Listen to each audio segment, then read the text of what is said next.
Hey everybody, What the Flick, The Leftovers, episode 2 of season 2, A Matter of Geography. I got it. Big crowd here. It's good to have other people and just me and Alonso talking about things. I'm tired of that guy. Am I right? Am I right? John, Alonso, Robert, haven't seen you in a while. Good to see you. Ben. Okay, so we got Kevin and what's her name on the show? What's Carrie Coon? Carrie Coon. It's Nora. Nora. Yeah. Kevin, right, she's almost just Carrie Coon. Kevin and Nora's story. And it's just, this episode struck me because there was that great, you had Scott Glenn actually acknowledge that there was laughter. Like, he's like, oh, you got your sense of humor back because people are smiling. And Jill is like reborn. Yeah. You know, Yeah. this sort of morose teen is sort of now alive. Or and is it a lightened up. front? Right, or is it a front? Right. Yeah, we don't know. Although she did seem to indicate in her conversation with brother she's happy. But they haven't, but we're still connected to the despair. That's what, I think that's why it's working now, is that they haven't despair completely, that's right, it's despair adjacent. Are you with The sudden me there? departure. The sudden departure. Yeah, no, I just mean like it's not, like they didn't take a character and say, okay, now everybody's happy. Like, so we still see this ominous moment where that peculiar conversation with her brother, and we still see her have that look from Amy Brenneman, and we don't know what the hell's going on there. Mm-hmm. Yeah, well, and obviously this episode was sort of for everybody who wondered why episode 1 didn't immediately pick up where season 1 left off, and now you get that. Yeah. You know, and They're so we're back on the porch. Yeah, they're experimenting clearly with different methods of storytelling, teasing some things. You know, so now who knows? Maybe the next take we'll go back again and give you the story of, like, you know, the brother, you know, and then see where that leads us. Sure, yeah. That's. I mean, I assume they'll do that, but I think it was kind of funny, like when they had the conversation about the house. You know, that you find out that this house was bought for $3 million, and Kevin thought it was going to be like a 6-month rental. I thought this is a metaphor for actually viewers in this show. So it's basically like it's like, I thought this was a 6-month thing, and you're going all in. And I thought, like, yeah, I didn't know we had to commit this much. Exactly. I think this is the tension between people who wanted the show to end after one season, who kind of liked it but didn't, and the others were like, no, give it a chance, more. It'll get better. Well, speaking of which, the most self-aware moment yet on the show, and hopefully the last one, but Patty saying, I don't know if they're part of your story or you're part of theirs. Exactly, Like, I know. okay, I like thank that. That you, was. I like that. I liked it. No, it was funny. I liked it, but just let's not make it happen. Let's not make Leftovers, it. you But know? also, her last, I mean, first of all, every line she has is funny. No, Yeah. Right? Yeah. Uh-oh. What the hell was that?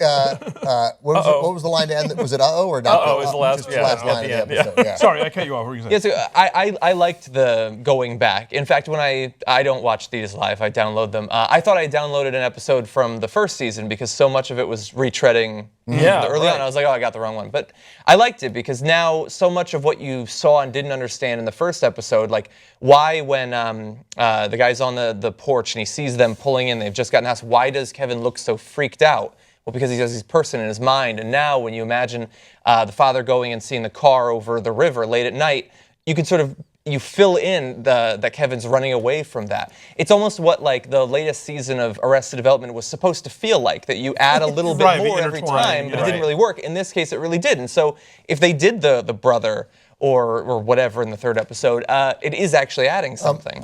You just gave me some insight that I did not. I don't know how I feel that I'm qualified. Please, What did you miss now? I mean, Kevin, obviously I got that Kevin burned down the rental house because, not Kevin, the actor Kevin. Actor Kevin. Actor Kevin, not character Kevin. John burned down the rental house. Right. But that look now suggests that he knew he was burning down their house.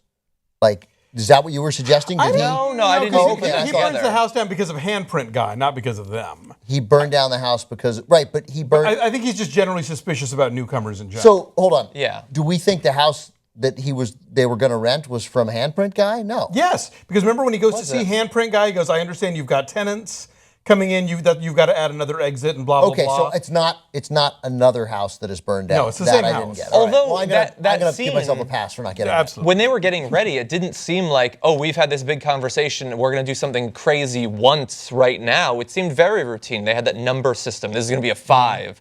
well, why? Oh, really? A 5? Why a 5? I don't know what 5 is. You're right. They've clearly burned down other houses. They've set other fires. But it was their house that got burned down because in he the was previous expecting episode. Because he was expecting tenants. Yeah, exactly. Yeah. Also in this episode, we get the explanation of why Kevin dinged his head. Yeah, totally. Exactly. And also, don't we think that maybe like the daughter who has the epilepsy, that maybe what she saw is Ann Dowd?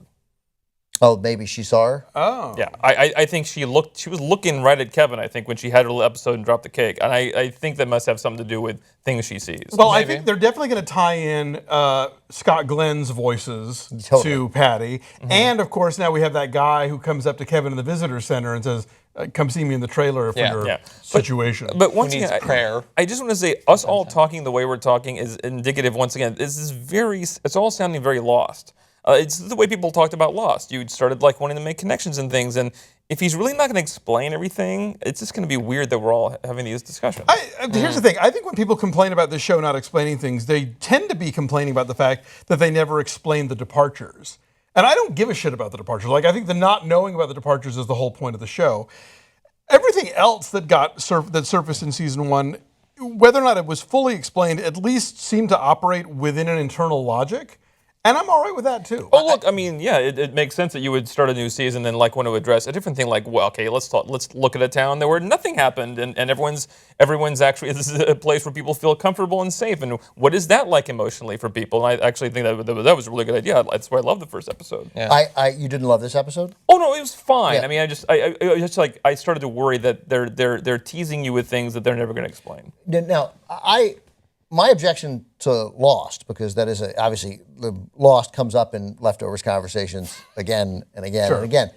My beef with Lost, and I don't think Lost would have, I feel like 71% of Lost's criticism would have gone away if it were on now, because it would have run, there would have been fewer episodes, but also they would have run them in a row. Like, I think Lost paid a huge price for 6 episodes, 7 weeks off, 4 episodes, 3 weeks off, then...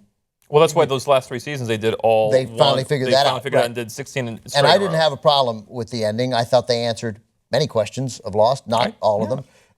So I don't think they have to answer all of them, but they will have to answer some. Here's a question I have that's more about character than about logic.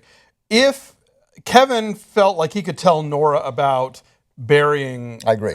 Patty, Totally. Why won't he tell her about the manifestations of her? Yeah. Because I think that makes That's right too crazy?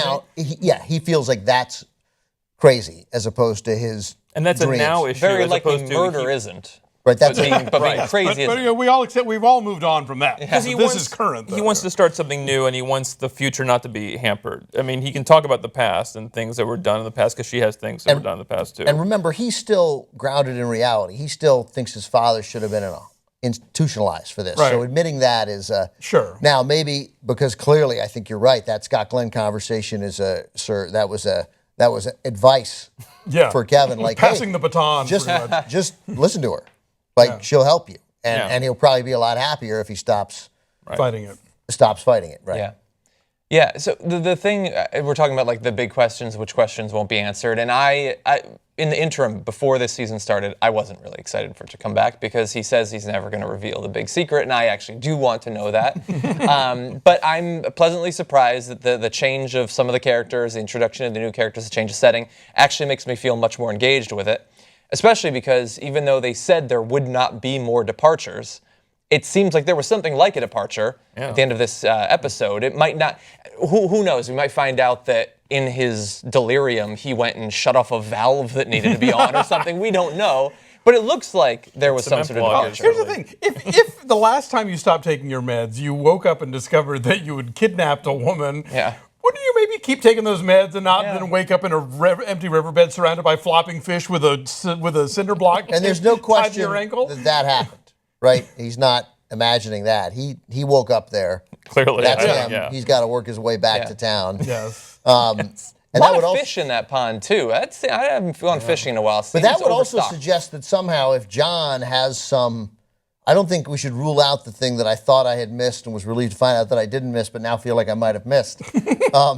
That maybe John was determined to keep Kevin out. Like maybe John's reaction is, because remember, getting into this town is not easy. So people arriving is new. So if his reaction was because of who knows what John may have thought he knew, that this guy is, I don't know. I think he has just natural suspicions, and we're going to see him investigate those suspicions. Yeah, like I don't even know that John knows about their connection to Matt. Right.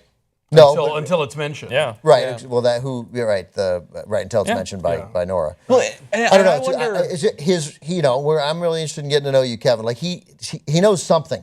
He knows something, and he is not going to think, oh, the day they got here, my daughter vanished. That's not a coincidence. He's going to be comfortable with. I think he knows things. He knows things about the town that we don't know yet. But I don't know. I don't know that he knows about Kevin. I think he's just. I don't know either. I wonder how institutionalized whatever it is that his job is.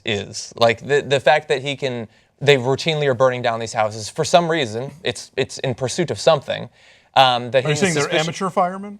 Yeah, I don't know. I mean that's going on, that nobody seems to be able to link him to it, or they don't care because they know about it. The fact that the handprint guy doesn't go to the authorities with the information, implying that it is at least tacitly acknowledged that this is going to happen. And somebody even pointed out, I had a question last week about why the preacher was so nervous about Matt meeting John and covering up the stuff about the wife. And apparently, somebody suggested that maybe John would categorize Matt and the wife with the handprint guy in terms of people who that something sort of miraculous had happened to or whatever. Right. That anybody who claiming that sort of thing is a sort of kind of chicanery he's trying to keep out of town. John has got, I think, some mission greater than just being make sure the town's safe, because he showed up at that Sunday service. He misses it frequently. He went to that one, I think, because the new preacher was there. Obviously, he was very interested in what Matt was about to say that the preacher cut off. Who went and saw the old black guy who lives in the trailer with the Christmas lights? His son. Whose son? John's son who likes to feed the crazy guy in the tower. And then also there was that really great, I loved that line, just sort of when they talked about the wristbands, or whatever it was, but they're like, that'll help you with the Rangers won't harass you and get off your back. So there's this authoritarian. Clearly, there's a level, and then John's part of that. I mean, I think John's part of keeping the town a certain way. Right. And I love Jill's line about, am I fucking this up? Not yet. Not yet. You've got potential. Yeah. Right. And I don't know, maybe you guys talked about this last week, but I mean, is that the most defensive theme song now in TV show history? It literally says "Let the mystery be." It's like oh yeah, seriously. Damon Lindelof literally just saying just go with it. Just go with it. I love the new theme song though. I do too. Actually, I think it's gonna skip it fantastic every time. Although I can't take it. when that Pixies song came on, Dave goes, "Oh my God, that song is the indie rock all-star by Smash Mouth. Everybody uses it now." Everybody, yeah. It's are you talking about the one when he's trying to fix the? Where's my mind? Yeah. Yeah, it's for that sort of scene in every movie. It has to be that he's getting stuff done all of a sudden. And apparently used recently in fan favorite Mr. Robot, a show we're not covering, but thanks all the same. So shut up. That's become something of a cliche. Apparently, that particular song. You don't they trot it out here too. You don't like the open?